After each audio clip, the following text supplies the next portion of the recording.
value. So, meron rin naman, so for example, dalawang klase yung iyong respondents, isang teacher at saka isang admin.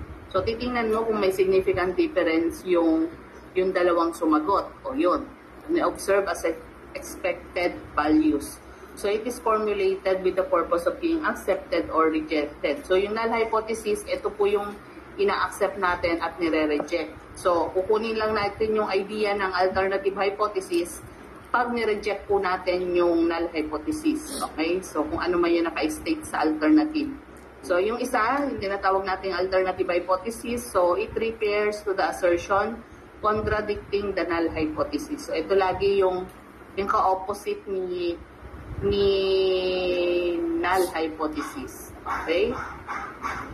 So, yan.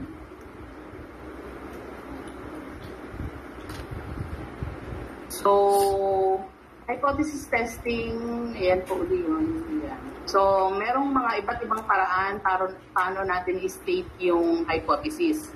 So, yung una, no existence or existence of the difference between two groups. So, ito, i-compare natin yung existence between two groups, yung dalawang grupo. So, for example, kung may klase kayo, Class A and Class B, Section 1 or Section 2. Okay, so example, there will be no significant difference in self-concept between the group that will expose to values clarification lesson and the group that will not be exposed to the same. So dito, kinumpare yung dalawang grupo kung saan yung isa exposed sa values clarification, yung isa hindi.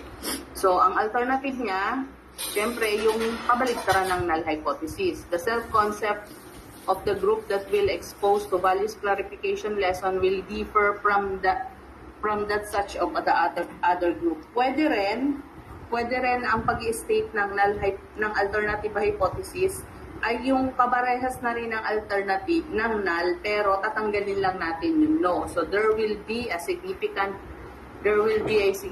difference in, so pwede na rin po yun. So para makita niyo yung alignment nung pag-state natin. Pwede rin yun, okay?